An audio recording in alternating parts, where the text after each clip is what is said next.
MMTV ayaa mikrofoonka la dhex qaaday qaar kamid ah dhalinyarada gobolka Awdal ee isboortiga isla markaasina qaarkood ay kamid ahaayeen dhalinyarada sanadkii hore guusha soo hooyay iyo sidoo kale bahda taageerada isboortiga waxaan wax ka weydiiyay sida ay u arkaan habsami u socodka ciyaaraha gobolada Somaliland ee ka socda caasimadda Somaliland ee Hargeysa iyadoona maanta ay foodo istari doonaan xulka gobolka Awdal iyo xulka Baran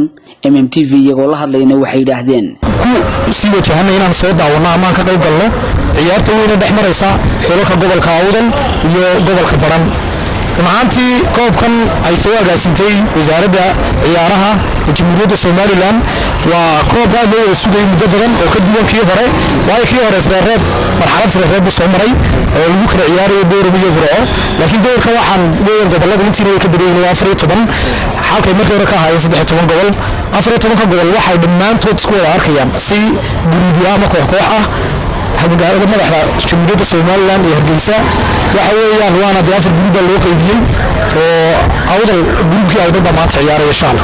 marka Baran ayay ku wajahay maanta la ciyaarayaan ciyaartooyda leeyihiin waa ciyaartooyda koobaad waqtiga ciyaaraysa saacada marka ku beeranta baarko iyo barka gobolka Awdal waa gobolka difaacanaya ama horyaalka jamhuuriyadda Somaliland oo hantay koobkii gobolada 2016 waana aniguna ka tirsanaa ciyaartooyda waqtiga xilliga metelay gobolka Awdal maanta kalsooni badan baan ku qabnaa markaan eegno maamulka iyo sidii dhisan yahay labada macallin Sadiq oo macallin xigeenka iyo Muxyidiin oo ciyaartooyii ama kabtankii sanadkii hore guusha keenay oo isaguna maanta macallin waxa korna aad u kalsoonaa dhalinyartii aad ka ugu fiicneyd gobolka doorkan inaa loo xulay tarbiyad badan iyo akhlaaq badan iyo xirfad badan oo ku badanay ku qalbaysan yihiin halka waxaan uga mahadcelinayaa MMTV fursadan siiyo bulshada si ay uga falceliyaan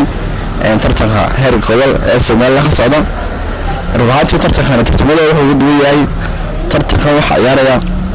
jees wada daa waxa aad uga dhex baxay muxuu ahaa inuu kubadii dadkii waaweynaa oo qaarkood hadda ay tababaran yihiin sida kabtankii hore gobolka Awdal Muxyidiin Fargeele oo maanta xulka gobolka Awdal wata Shimbiriyo ciyaartooy hore ahaa oo wata hayd ruuxaadii waxa akhrisaa dhaylo aad oo gabadhi kabtano ahaa oo wata muxuu ahaa gobolka gabadhi tartanka waxa akhrisaa in la siiyo waqti iyo fursad jiilka hadda soo kacaya ee waqtigooda ku jira taasina waxay keentay isbedel weyn oo ah halkii awal gobolada lagu xisaabtamayay Boohoodle iyo Sanaag in ay muxuu ahaa soo bandhigaan dugdaba ciyaaro waaweyn ciyaar aad fiican oo saaxil oo final timid qorato mid shalay sana ka badisay hayd oo ah gobolada ugu adag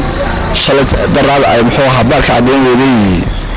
Boohoodle gobolka Boohoodle oo aad ugu fiicnaa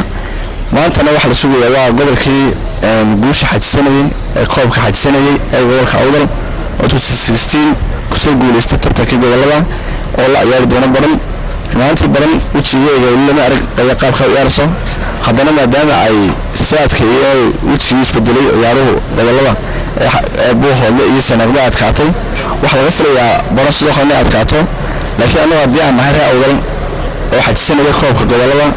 waxaan rajaynaynaa inaan ciyaar hor leh iyo gool badan ka badano maadaama gobolka Awdal ay wato tababare da'yar oo sanadkii hore uu kabtanka gobolka ahaa iyo tababare xigeen ciyaaraha faahsan iyo jiilka ugu wacnaa muxuu ahaa inta tartanka la soo xulayo ciyaartooyo ee ugu fiicnaa xagga kubadda iyo xirfadda iyo akhlaaqda waxaan rajaynayaa runtii in anaga taageerayaasha Awdal inaan ku guuleysano muxuu ahaa geemkan maanta markubaad marlabaad mar saddexaad waxaan hambalyo dirayaa jamhuuriyadda Somaliland sida sharafta leh ay u qabatay ciyaarahan ka soconay magaalada Hargeysa